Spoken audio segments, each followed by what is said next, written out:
I'm going to find it on my other screen. Refresh old Warrior Path.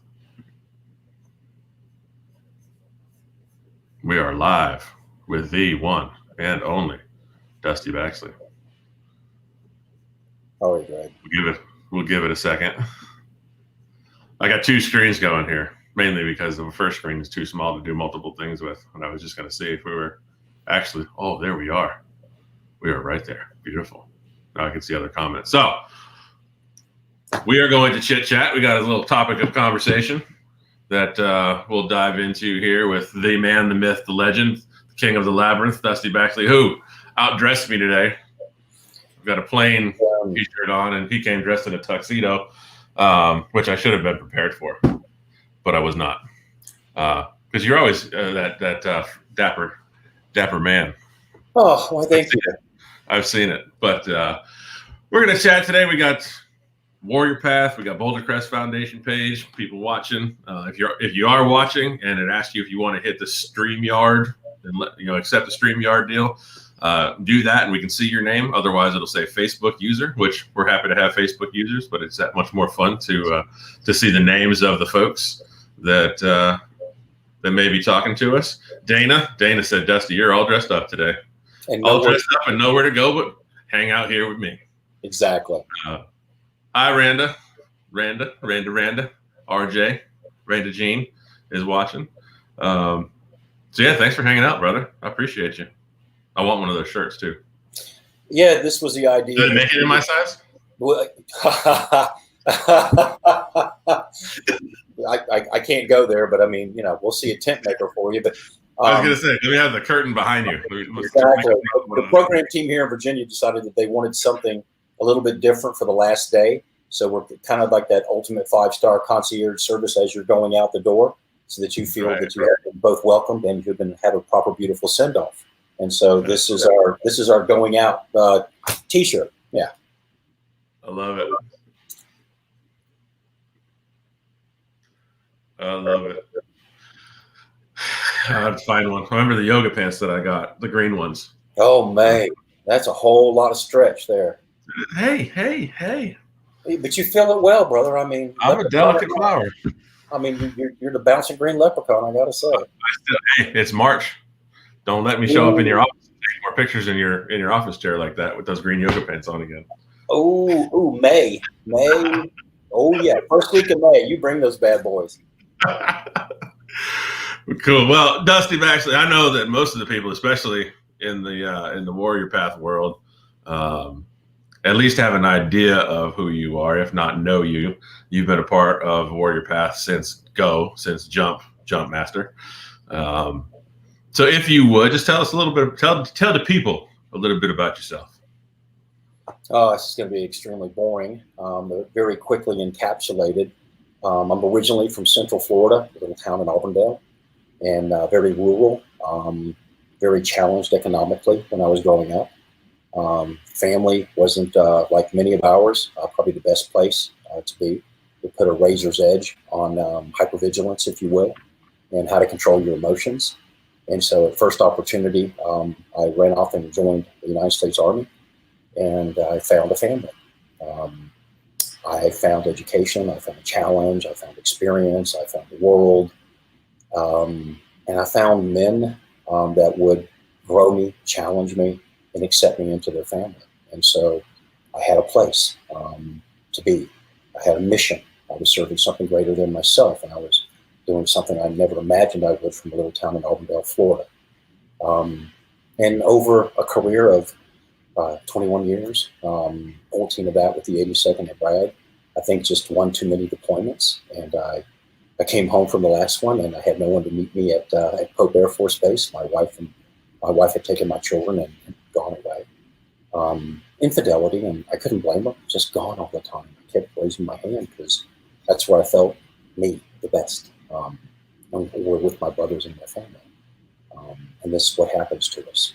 We answer the call. And so I was pretty jaded, because coming from a broken family, all I ever wanted was to be a good dad, be a good husband, and be a good person. And I lost that. I lost that vision of that. Went to Korea for a year, didn't get over it, came back, got out, retired. I went to Australia for 15 years, sold commercial fitness equipment for 4.5 years, setting up gymnasiums, MMA clubs, and leisure centers all over Australia. And then I was at a powerlifting event. I met the Australian powerlifting champion, and we decided to set up a sports nutrition and sports accessories company. And we set up manufacturing in Shanghai. We imported to Australia, and we advertised, and we became number one, number two off and on for sports nutrition in the country of Australia.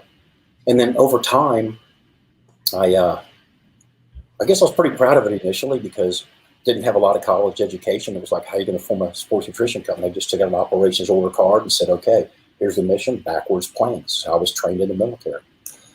Set up my timeline and continued to bite off those parts of that mission until I accomplished the mission. And it wasn't that hard. Got it done. Found that I had the skill set to outwork others. In the sports nutrition industry in Australia, I was called the Mad American because there was no stop. We could get it done.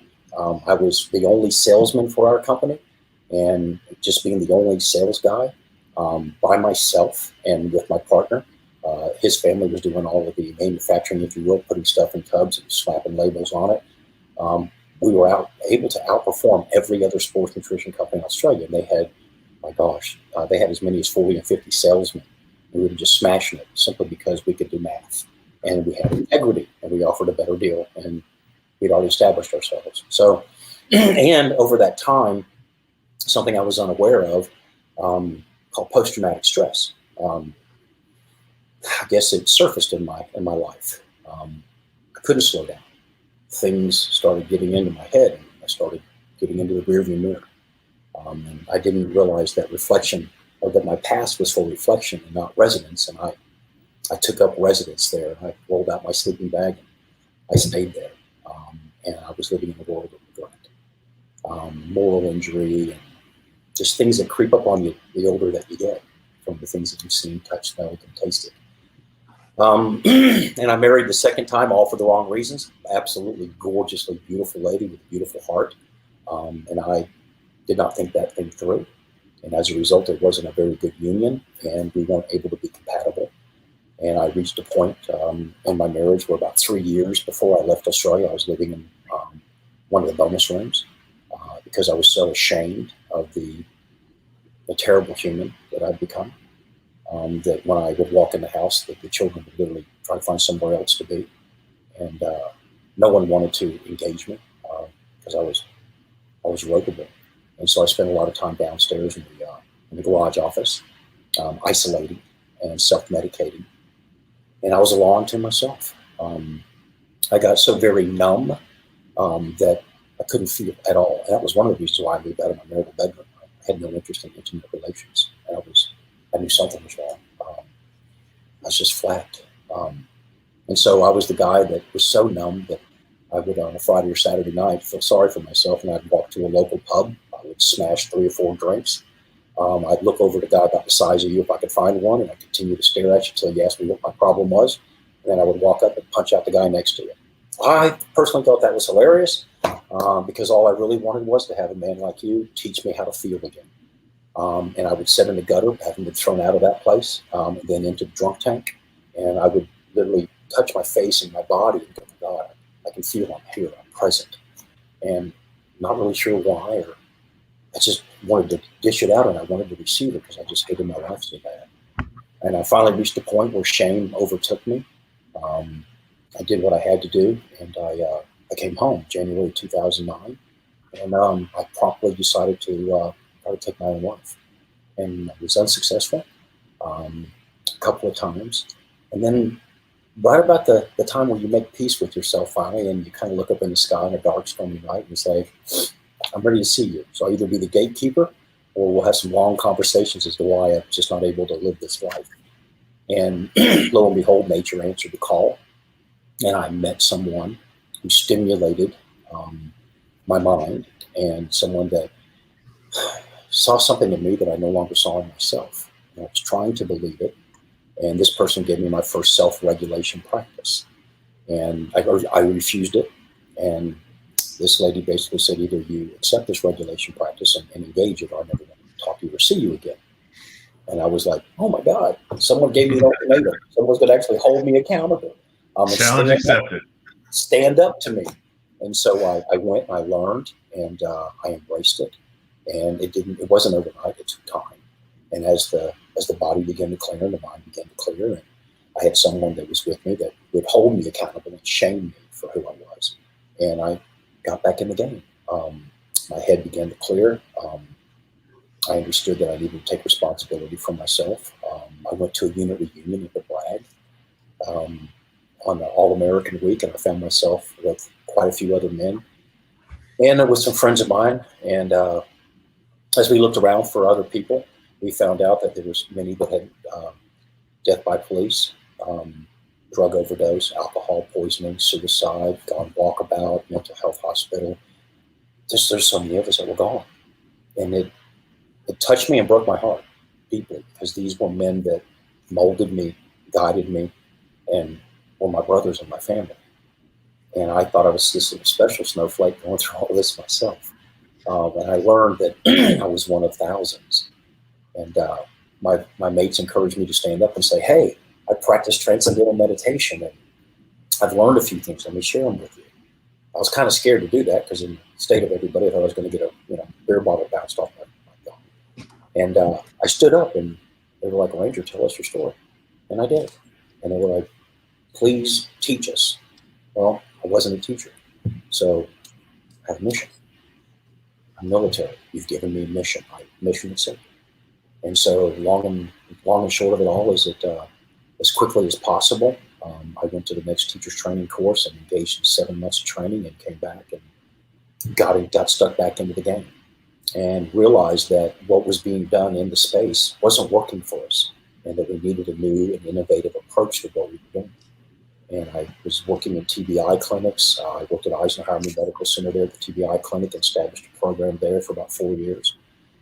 In standing up other programs along the way, I met Kim Falk, and he invited a group of us here in May of 2014 to begin the planning process to stand up the first Warrior Path.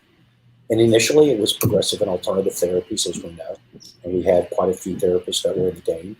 And over time of giving it a go, we realized they just weren't sticking, and the language that we were using just wasn't applicable to us. And so we shifted, thanks to Charles Hogue and Dr. Rich Tedeschi, and we understood that our training, much of our training, confirmed by our experiences, actually got us to the point of where we're at. And then not understanding how that we could shift it, and not really getting it, that the only thing that had really changed was our environment. Right? Not only us, but our environment, which is why all of us, when we get bailed up back home, it's like, can you please send me back? I was on the phone this morning to a mother who's at the 82nd, 505, my old unit, and there's a young airborne ranger there that is on buddy watch. He suffered a moral injury downrange, saw something he shouldn't have, and couldn't do anything about it because of the rules of engagement, and feels like he let someone down drastically. And what he's done, he can't deal with, and so they think he's got a drinking problem, and he's really just drinking to numb, because he can't turn the thoughts off in his head, because the brain just will not shut down, which that gets us, right? And if we can't sleep, stress and anxiety builds up, and right, we overload, and then we react to everything around us, generally hurting those that are closest to us. And so I was explaining to the mother, where he was at and what's going on. And she was like, well, they just want to know if there's a plan. Can we just take him right out of there in that hospital and bring him right to you at Boulder Crest? I'm like, ma'am, that's above our level of care. Right? We have some great partners, and there's some things that we can do. So let's talk our way through it. And in talking to the mom and feeling the tears through the phone, and embracing her heart, and giving her what she needed, and the right referral to Warrior's Heart, and help her son along, I realized that was my journey. And that's been so many of our journeys. And so I realized that our training, confirmed by our experiences, gave us a place that we're extremely acceptant of and comfortable in. And then we came back being different and not truly realizing how we're different. We no longer were able to truly connect, because things had changed inside of us, and we were incongruent. Didn't even know what congruency meant at the time. It's just I knew that my thoughts, my feelings, and my actions were not lining up. And if 93% of communication is nonverbal, well, then I was messing this up really, really bad. And so being able to share that journey with this mother today gave her such a sense of peace, knowing that we can do this. She says, you're the first person that's actually taught plain language. She goes, I just want my son to talk to you. And they're local. She goes, down in Weston. She goes, if I can get him home, would you be willing to sit with him? I said, yes, ma'am. I'll be sit right with him, and I'll share my heart with him and hopefully be able to connect with him so that he knows where he's at on the journey and where we can help him along his journey. And so I guess what I would say to you, Greg, is that my story is our story, and the story of every path guide and the story of every participant that comes through the program. In some way, shape, or form, we're all on this path together, and it's all impacted us in different ways and some very much the same way. And now, thanks to the Warrior Path and Ken and Julia Falk and a great human like you, a great human like Josh, we have an opportunity to find our way home. And then again, be of service, because that's who we are. We have this innate sense of we want to be of service. How do I help? Because I was part of a community, part of a team, and I want to be able to give back. And so where I felt I came alive again is that I felt that sense of service. I felt that sense of I get to help. I get to be of value again. And hopefully, I can be there for somebody else that was there for me. And so that's my story, I guess. And I guess along the way, as we were building this program, Ken Falk introduced you. And that was a fun meeting. I remember that. And just two things. I want to dive into that real quick because I always like rehashing that story with you. But that's what you've talked about, that reemergence of that warrior bearing, that military bearing, taking the training that you have and the ways you were forged, the things you were taught and trained and mastered, and moving those forward. That's where I want to go after we talk about how you and I met, because that's the thing. You look at the world we're living in now. You look at how everything's disjointed in so many ways and viewed as disjointed in so many ways, and at the same time, with the right perspective, with that post-traumatic growth lens, there's nothing but opportunity in front of us. There's nothing but potential in front of us when you look at changes like you did with Charlie. Okay, challenge accepted. Right? Okay, I see you. And most of the time, the people that love us and are closest to us and put up with our crap the most are the ones that see that, right? They see what we are capable of. They see what we can do. They see what's possible. And someday we tell them they're right, maybe. But it's I want to get into that. I want to dive into that a little bit. First, let's talk about that fateful evening in Ken Falk's garage when you and I met. Yes, please. I remember I was kind of caught off guard. I remember on the day, because I didn't really know much about it, that Ken had invited this NASCAR pit crew coach, and he intimated that this man was highly successful and that he had formed a coaching consulting business, and that he thought that part of the makeup of our team should be a coach, because Ken never lost sight of the fact that we needed to find a way to make peace with our past, to live in the present and plan for the future. And we needed to find a way to live well. And he had already investigated you and researched you and understood more and more about your principles and your coaching pyramid and just who you are. The things that I've come to understand and love, attitude and effort, right? Win the day, these are things now that of how I live and have embraced. And up until that time, I'm like, yeah, okay, whatever. And Josh was going to be there, and I'm told to meet up at Ken's. We're going to have a cigar and a light drink, and we're going to meet this coach. And I'm like, yeah, okay, off we go. Showed up at Ken's, and there's this big, lovable man who looked at me like, uh-oh, what do we got here? And I looked at you like, uh-oh, what have we got here? And you gave us a beautiful breakdown of who you are. And I remember I listened very carefully, and yet, I guess I didn't have the right glasses on, or just being dusty. I remember looking at you and going, so let me get this straight, because I'm missing something here. We're going to pull a car up, and our 6 guys are going to jump out, and you're going to show us how to take tires off and change tires and jack a car up and put it back on the road. Damn, dude, I learned that a long time ago. So what is it again that you're going to share with us? Just who the heck are you? And I remember that look on your face was like, oh God, here. Ah, crap! I don't know if this is the seat for me. There were no lenses in your glasses. It was just like no. Yep. I just could not see it. staring at me so much. See it. And I remember exactly. And I remember that the conversation kind of shifted here and there. And then the more that I listened, the more that I realized there was so much I didn't know. And following the masterful guidance of Ken Falk, who just sees so much more than many of us do, he just turned and said, well, we're going to invite him out to a program, and we're going to give him his time in the block and make some room for him. Let's see what he's got. And I remember sitting through that first block.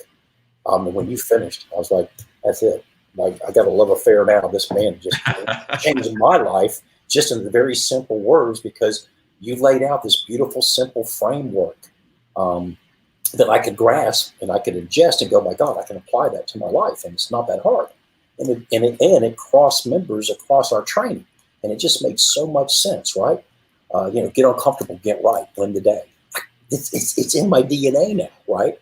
When I get up in the morning and I'm 66 years old, and I have the 05 come alive, right? I'm going to get out there and get with it. There's been many a morning that I roll up and go, let me see, bilateral shoulder joint replacements, knee replacement.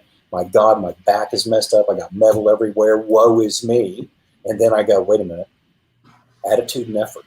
Okay, well, my effort right now is not 100%. Let's see, where's your attitude? Well, my attitude is 100%. Well, then you get that 30% of effort. You get that butt out of bed, and you drag it to the gym and get some sweat equity and invest in yourself. You and that attitude and effort has helped me so many times. And I so appreciate that. I'll be forever in your debt for the coaching that you've given so many of us that have come through this program. You've changed our lives, and you need to be recognized for that. There's very few civilians that work in this program. And I want you and Josh to both know that I've never met two civilians like you in the course of my limited life and experience that truly have stepped up, not only stepped up, but embraced the challenge of our community and stepped into our community and said, here's what I got to offer you if you want it. And you've not slowed down. You've sacrificed time with your family, your children, and you've been on the road more hours than any of us as we've grown and scaled this. And so from me and on behalf of all of us, thank you, Coach. You're an amazing human being in our community. And we love you to death, and we're grateful to have you in the community. I hope you know that. I appreciate that a lot, Dustin. And it speaks to this conversation of, what's next, that second mountain, the new mission, and what does it take to do that? What does it take? What's it going to take this young man whose mother you spoke with earlier today? Because we've all had those conversations where just showing up and listening and providing some experience, providing some perspective can start that change. But when you take the uniform off, when, for me, when you hang up the jersey, when that first mountain has been climbed and the slide from the top to the bottom is far quicker than the initial climb to the top, talk to me about what it takes to start that next journey. What it takes, whether is it a refining of the vision, a refining of the mission, or is it defining the mission? I think for me, the initial part was to get over myself and to get over my own darn ego, because so much of who I was in that uniform, with all the I love me badges, you know what I mean, and all the the combat stuff, and the beret and the bearing, and bam, bam, bam, I've earned this. I got my place in pecking order, and this is who I am. I've established myself, and boom, it's done. And Ken Falk has this beautiful thing: don't let your military service be the last greatest thing that you do. And now, over time, what I've realized is we have stages of our lives. We have our childhood, and many of us struggle with adverse childhood experiences. And until and unless we embrace those and understand those, we're going to be at risk of doing to ourselves and others exactly what happened to us. So that's one stage. If we choose the military, what do we choose next? Well, that's that next stage of life. And we embrace that. And it's intense training, and it's confirmed by our experiences. All of them good. And many of them just so good that you just want to do them over and over and over. And how many times can you throw me out of an airplane? Please keep doing it. But you have these things, right? And so then that does come to a stop. And you take all that baggage, if you will, with you. And then who am I? Well, then that becomes the next question. And what we should be able to take away, number one, from all of these things is we've been given a very good framework of how, right? We've been a great framework. You know, this training that we receive, you know, sharply tuned threat perception, this intense mission preparation, AARs, attention to detail, minimize mistakes, the adrenaline, intensity to do the mission, you know, emotional control, cohesion, family. We've been trained in so many beautiful things that have been instilled in us, embodied in us, that we live and improve and do. And then what happens is we can't find our way. And we don't understand who we are because now we're in a completely different environment. And how do we apply this training into this new environment? When many times it manifests itself in that environment as what is recognized as symptoms. You know, because now I'm the guy that, you know, I'm looking around and someone says, so what are you looking around at? Well, I'm just scanning the room. It's just what I do. Well, that's weird. What are you looking for? Well, I'm looking for threats. It's kind of what I do. Oh, man, there's something wrong with you. You know, you're in a safe environment. Really? How safe is this environment? So what happens is that many times these things boil up as symptoms. And because the environment has changed, we don't quite understand who we are. And we've embraced this now on the Warrior Path. I understand that. And thank you. Thank you, Warrior Path, for helping me to understand these things. But when we take off that uniform, we didn't lose anything. We have gained so much. And we are 0.45 of 1%, which some people say, God, I'm tired of hearing that. Well, why don't you embrace it? And just realize that you're a very small percentage of some highly trained and highly experienced individuals in our community.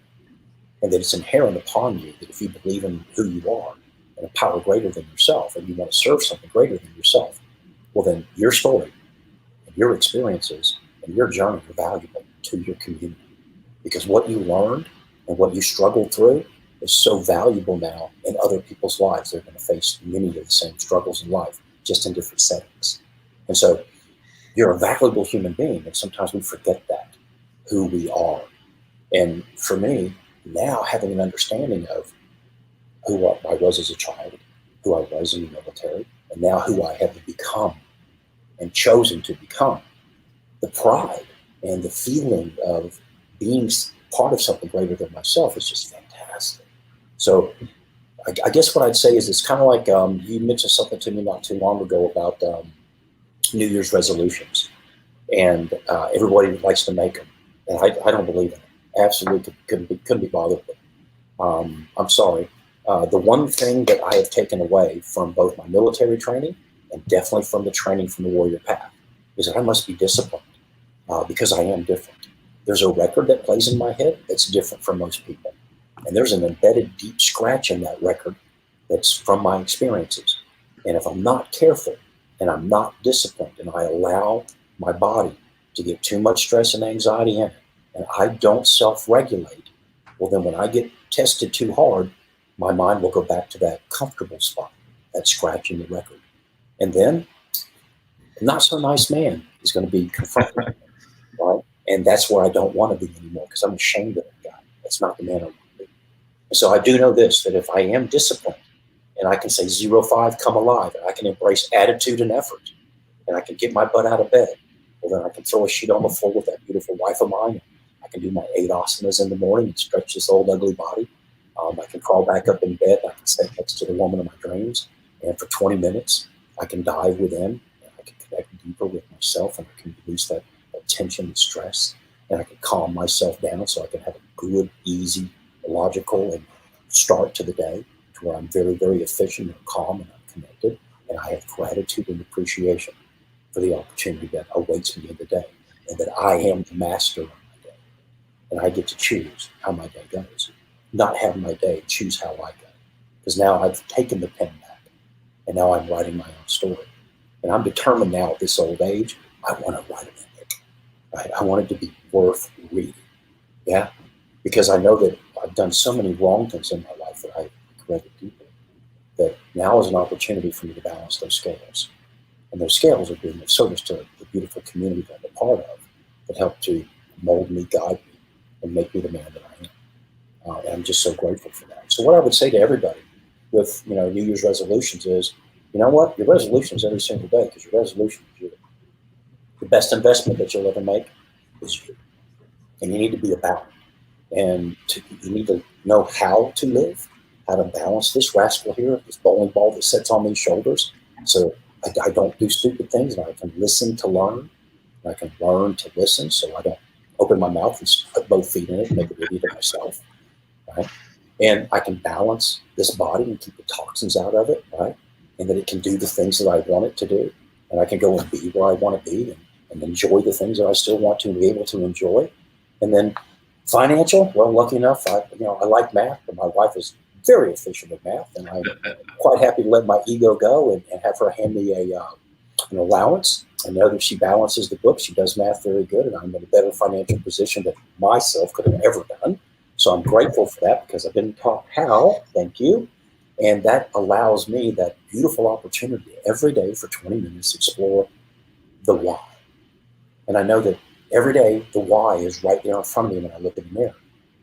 I know that I don't want anybody at age 55 years of age, 55, and trying to take his life, because he's so ashamed of all the people that he's hurt in his life. And I know I can't go back and fix a lot of that. I know not too long ago, I was on my son lives in Australia, and we were Facebook Live, and he said, "Dad, good God, you're getting old." Every time I get on the Facebook thing, my God, you're getting older and older. I go, "Look, dude, I'm doing the long slide right now. Okay, so just chill. It's just what happens, right? So I'm sorry, it's not going to be this beautiful man anymore. It's just going to be this guy. But see you later." I said, "Why is it that we stay so connected, and why is it you tell me that you love me like you do?" He said, "Well, Dad, I can't hate you." I said, "Why is that?" He says, "Because, Dad, nobody can hate you as much as you hate yourself." And that was profound for me. And he said, "I just hope you can get over it one day." He said, "Because you're, as far as I'm concerned, I'm long past it." He said, "You're the man I've always dreamed of having as a dad. Thank you." And that, that brought some big alligator tears to my face, realizing that I haven't really outpaced anything. I haven't changed anything, but I was able to invest in myself, so at least I could have self-respect and I could have love for my son. So what I do know is, without the discipline, Greg, I'm going to go right back to that scratch on the record.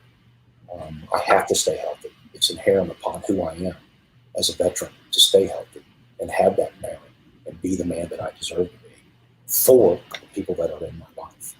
And so I'm so proud to work with you and Josh, and, Paul and Kyle and Christine and Chris, and Carrie, and all of us, and the beautiful team from Arizona, and all these beautiful teams around the country. We're forming our community again. And hopefully, through that connection, we can truly make an impact in our communities because of that merit. I love now, being at an event, which we haven't done in so long. Right. Be standing at an event somewhere, and if somebody walk up to me and say, "So tell me where you serve," I was like, "Well, I don't have a badge on or anything. How'd you figure it out?" "Sir, you look like a military man." And the first time that was said to me, I was like, "Oh God, really? What am I doing wrong here?" But I didn't know that was bad. But I asked why. He goes, "It's just the way you carry yourself, the way you speak, and the way you look around the room. I can tell you've served." "And where did you serve?" "I've never served. My dad served, and you have that look." And now that makes me, kind of fills me up with a little pride, if you will, that I still hold my bearing, and my shoulders are back and my head is up, and I'm now proud of the man that I have worked so hard to become, and know that if I don't continue to do that work, it's very easy to understand who it is easy for me to become again. Right. That's not to say that it's always lurking or that I'm weak. It's just that I have to realize that there's a beast within. And now he's in case of emergency. Hopefully I never have to face another emergency. I can just be a kind, gentle, compassionate human being that can be connected to this world and have gratitude and just be thrilled with the wonder of it all. I don't know if that makes any sense or not. Yeah. I think the interesting thing is the thread that's pulled through it all is choice, right? The power to choose.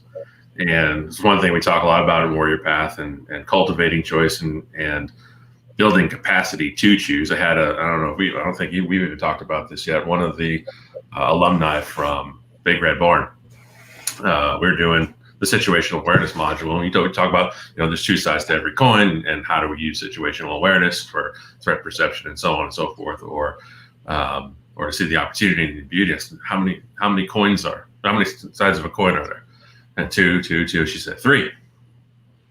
So, three. I'm pretty sure there's only two.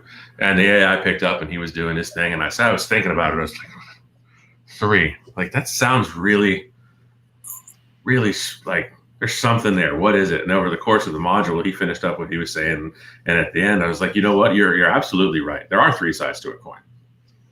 There's the A side, right? We'll call that the threat perception side in relationship to situational awareness. There's the B side.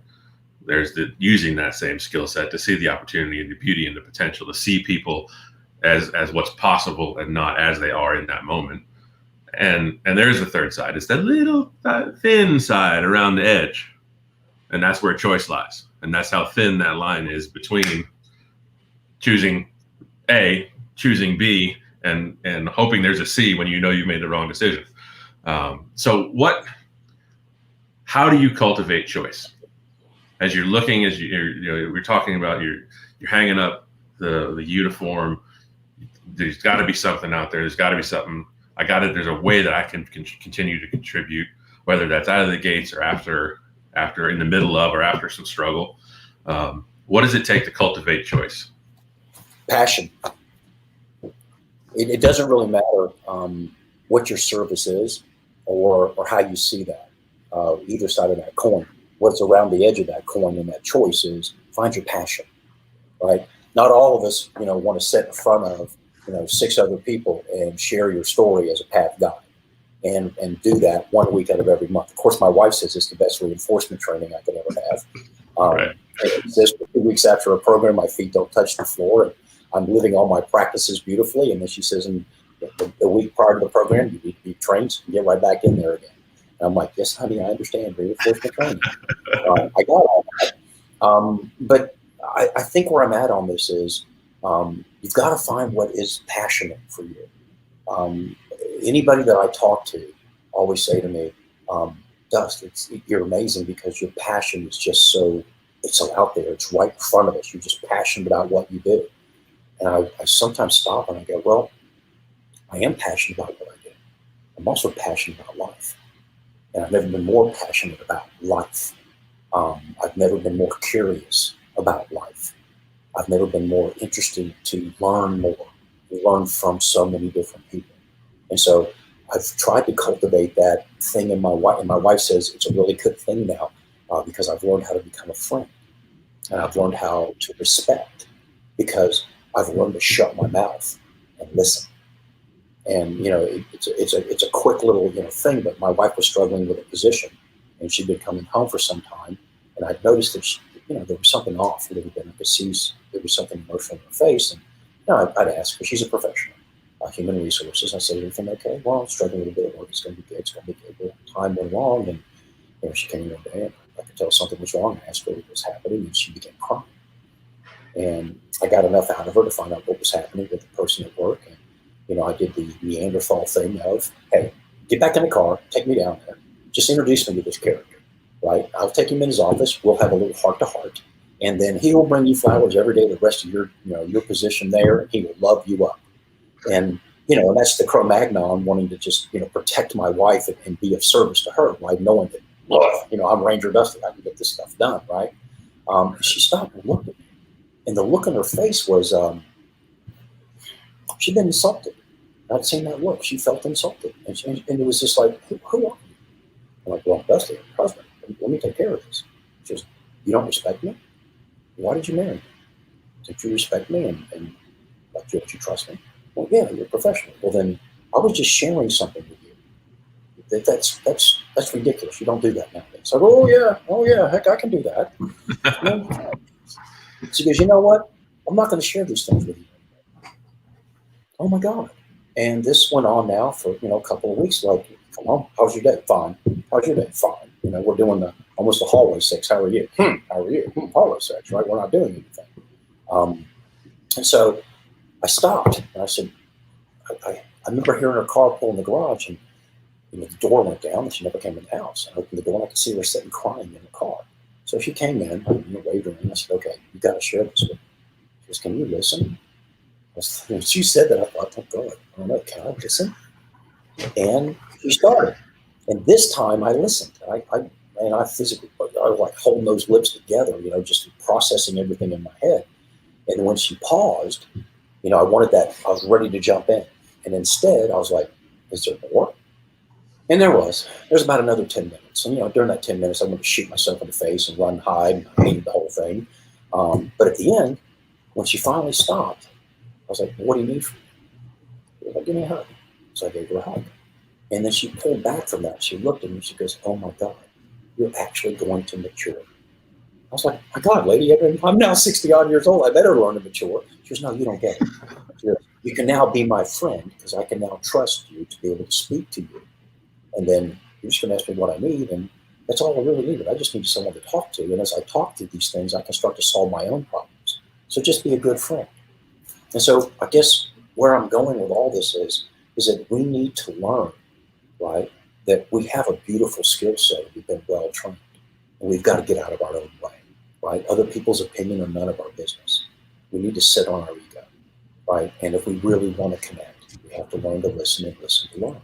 And this will allow us that opportunity to be the person that we really want to be and find your passion. We have a young man who just went to work with us, Stephen Haller. Stephen is a Warrior Path graduate. I want to say Warrior Path 87, but I'm not quite sure. And the man, as he went through the program, when he got to the connection module with our horses, he just lit up. The man it was like all of a sudden, there was this man who was just completely dead inside. I've been worried for him for the whole program. He was getting everything, he's taking it in, but he's trying to figure out how do I apply this to my situation in life and where I'm at right now. And his connection with our horses was just phenomenal. And at the end of it, he immediately went out to barns and searching, and he chased his passion. And he found people that were willing to engage him, train him, and help him with his passion. He didn't quit. And then we have an opening, and the opening's for a recreational coordinator. And the young man comes in, and we interview quite a few people. And at the end of the day, when Carrie and I sat down, our number one thing was, who was the most passionate? Who showed us the most love for what they want to do? And we were like, oh my God, Stephen's face just lit up. This man was like, yeah, this is my calling. I want to do this. And we're like, my God, let us empower you to do these things because your passion it speaks so much louder than words. And since the man's gotten here, he's just self-started, loves the horses, looks after them, just engages in every single thing. You can see the man growing by leaps and bounds, and you can see the happiness in him as he's sorting through his own journey. But the thing is, he found himself with his passion. So I guess what I would say to anybody is find your passion and chase your passion and live it because everybody wants to live it with you. Like it radiates when you do. It radiates once you find it. Yeah, because you're so happy with it. You're just, because now you're in it. So whatever that may be, and then be of service to that passion. I guess one of my best friends used to say that. We had a house we lived in prior. We did one of those chalkboard walls. Paint the wall with chalkboard paint. So you're in the bathroom, people could draw on the wall. It's pretty easy to get carried away. But it was always interesting when we'd have friends over and you'd clean, everybody leave and you clean up and that night or the next day go in there and there'd be all sorts of new stuff on the walls. But I remember specifically, and it stayed there, and I left it there when we moved out of that house. He walked in and I didn't ask him what he was doing in there. It's just none of my business, nor do I care. But he got on, at some point he must have stood on the toilet, and up in the far upper right corner of the bathroom, he wrote "Passion Wins." And he just put a line around it. Like, this is my corner, passion wins. And when we sold the house, I left it there for the next people coming in, because that's, that was one of his mantras is passion wins. Go into it with passion. Go about your business with passion. Find your passion. What lights you up? What starts that fire burning inside of you? And then how can you share that with everybody else? And like I said, that energy and that joy and the fire that you bring to life is impactful on other people. The last thing I want you to touch on is finding a passion takes a capacity to search, a capacity to be curious, a capacity to try different things, whether it's writing down a list and checking them off until you figure it out, or you wake up one morning and it's hit you like a ton of bricks that this is my thing, or you're in the middle of a moment and you realize this is where I'm supposed to be. I know I am supposed to be a coach. I know there is zero question in any fiber of my being, I am supposed to be a coach. And then these days, it doesn't matter what arena it is. This is my arena. I also get to coach my son's sports. I get to, work art and things like that with my other son and teach him mechanics. And that's my passion, is coaching and helping people see what's possible and then achieve what's possible. But what do people need to do to create the capacity to find that passion, to create the capacity to endure the dark days, endure the rainy days, endure the slips, trips, falls, and bumps? How do people create the capacity to endure and ultimately find that passion? To me, I guess it's real simple. When we're disconnected from ourselves and we're deep into our past and we can't seem to get out of our own way, we're in that woe is me mode. We're like, we can't accept the fact that, I'm going to hurt the rest of my life. I was talking to my doctor the other day, and he was like, so tell me how you're doing. We're doing this little telemedicine thing. And I was like, well, there's this, and this. And he goes, oh my God. He goes, I need to send you out some pain medications. And I was like, no, you don't understand. I'm comfortable with that pain. I know who I am. I have accepted that. And that's part of my being now. And I meditate now, and I can take the edge off that pain. I get to the gym, and I can work all the arthritis, and I can be me. And so what I would say is, very first thing that we have to do is truly deeply connect with ourselves. I'm trying to think of all the different quotes that I've heard. I wish I was Paul Downs, because he can wrap off every quote that there is, right? The privilege of a lifetime is learning to master oneself, right? An uneducated mind with an uneducated heart is no education at all, Aristotle, right? So we have to be able to find ourselves and make ourselves happy first and be proud of who we've become. No matter how horrible the journey has, we've had an opportunity to learn from that and grow from that, right? And, Ken designed this shirt where you got struggle and then you have strength, which basically says stand on that struggle and grow that strength. Because of the struggle, you have an opportunity to be strong. And those aren't just words, it's fact, right? Because what no longer, kills us, makes us stronger, yeah? So find yourself. Once you can connect back to yourself again and put a smile on that dial and use that laughing gear, right, like you're supposed to use that laughing gear, well then maybe that spark of curiosity will be there, right? And there'll be a man like you, that can say, hey, this is what my passion is, and this is how I found my passion. Look at me, this is how I was built, right? And so it's in the depths of that struggle that I get to find the strength of who I have become as a result of that struggle, and then embrace that, right? I think, I shared this quote, or not a quote, it's something I read, and it's like, everything you love will probably be lost, but in the end, love, right, will return in another way. Embrace the change. It is inevitable for growth. Together, we can shift that pain into wonder and love. But it is up to us to consciously and intentionally create that connection to self. And so we have the how, explore that why. Find out and ask yourself very simply, who am I? More importantly, who do I wish to be? Because I get to choose that every single day. Every day that I wake up, I get to choose who I want to be. Do I want to be that guy that nobody wants to be around? Right? Do I want to be the guy that people want to be around? Right? And then look at people in your life that you admire.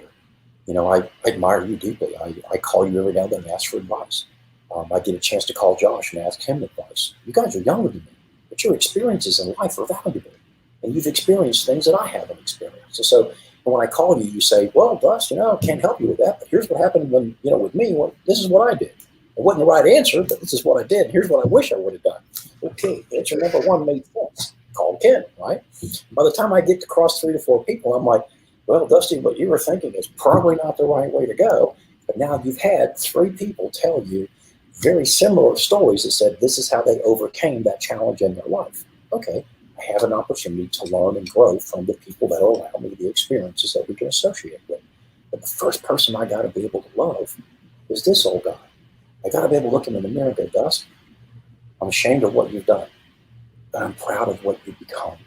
And keep going, Dust. Keep putting one foot in front of the other and just keep doing this. And I have beautiful examples in my life. And so, get away from the people that drag you backwards. Get around the people that pull you forward, right? It's like we've always seen that little, cartoon that you're in the hole. Somebody walks by and says, hey, here's what you need to get out of that hole. Hey, here's what you need to get out of that hole. But nobody wants to jump in that hole and say, hey, dude, I'm in the hole with you. This is how I was here. Let me show you how to get out of this thing, right? We can do this together, right? So I guess the thing is, get a hold of who it is you are and find that happiness. And one of the key things that I think that I've learned in this journey, and I've watched this man intently every time I'm around him. I watch his mannerisms, I listen to his voice, and I try to gain the perspective. And it's just not because, he's our thought leader, but Ken Falk happens to be one of the kindest men that I have truly ever met. And Julia's just kindness personified. But these are people that can choose to do whatever they want, whenever they want, however they want. And yet they choose to be with us in our community because they're part of our community. They're helping grow it. But when I sit with Ken and I hear him speak to people, he always comes from a position of pure kindness. And he doesn't make it about himself. He truly makes it about others. And as soon as you can do that and understand that it's not about you, that it's about the people in your lives, and you just want to be kind, I don't know, Coach, kindness seems to come to us. Because I can remember when I was hating the world, and it seemed like nature said, all right, you want to hate me? Let me show you what it's like when you hate me. Bam, right? You're not on your knees yet? Bam. Oh, you're only on one knee. Bam, now you're on both knees. I don't think I've gotten your attention yet. And so it's like when you're at your lowest low and you stop and say, I can't take it anymore. It's either I'm going to stay here or I'm going to go. Shift that perspective to gratitude and have appreciation for the wonder of it all. I'm being seen, I'm not being viewed, right? And I am here with you now. And I have a finite amount of time to live this life. And I want to live it as I go forward now with my face in the wind, right? With, a clear eye, with kindness, right? Gratitude, right? And appreciation. Because people want to be with me in my life and want to be around me. How lucky am I? And now that affords me the opportunity to be curious, right? And to find out, what am I good at? What do I just don't do well, right? Mr. Techie Non. So I try to find out what I can do and contribute where I can. So your passion is you. Fill yourself with passion and seek what fills your soul, and then attack it with attitude and effort and get uncomfortable and win the day. So says my coach. So says, and my buddy, same one that said passion wins, probably 6 months ago, was talking about kindness, and he said, let kindness be your compass. And it starts with you, right? Like you're saying, you got to be kind to yourself first. Allow yourself the capacity to grow. Allow yourself the opportunity to stand up on the things that have knocked you down, the lessons that you learn from those moments, and continue to move forward and give yourself grace and find and be grateful for the little things. Stack those little wins, and then start doing that as you gain traction, as you find space to be curious. Start being kind to other people, and it's just it makes it an incredible ride for sure, because you come across mean mugging people like Dusty Baxley who sit across from you and stare holes in your skull. and then 6 years later have taught you some of the most valuable lessons you've ever learned, and you get to be a part of the same mission. So, you know what I do know, Greg? I appreciate you. Yeah, do it. No matter who we are in our lives, and no matter where we're at on this path, what I've realized is we all want to experience that gentle green sine wave, right? Sure. That's kind of like the yellow brick road. What I do know from my own experiences is there's not always going to be those gentle green hills, even in my life every day. I am not perfect. I do make mistakes. Yes, sir, without a doubt. My wife can call attention to them many times I ask, right? So what I do know is I experienced the red sine wave on occasion, and every now and then I can remember just not too long ago, I was tired. I came back from Florida from a long drive. I'd been down there for a celebration of life. And I was really tired, and Charlie said something to me, hit me the wrong way, and boom, up went that sine wave, and she gave me that look because my voice had gotten a little loud. As soon as I saw that flash in her eyes, I was like, "Gee, that's an indicator right there. You're present, right? You see what's going on. What are you going to do? Breathe, Dusty." Mouth came together. I breathed into a count of 4. She looked at me and goes, "You doing that breathing stuff?" I'm like, "Yeah." She goes, "Keep breathing. It'll save your life, honey." I'm like, "Got it." Right? So learn those practices because they can save your life. No. Man, I appreciate you. We could talk for a long time on this deal, on all sorts of topics. So I appreciate your time, your wisdom, your experience, most importantly, your friendship, man. So thanks for hanging out today. And if people have questions, we see them in the comment section. This will be posted on the various pages. I'll make sure that they tag you in it so they can ask you directly for your wisdom. Yeah, it's funny. Thank you, my brother. So much a pleasure to be with you. I miss you. Can't wait to wrap an arm around you again. Thank you, Coach. Sounds great, brother. I appreciate you. Thank you. Bye.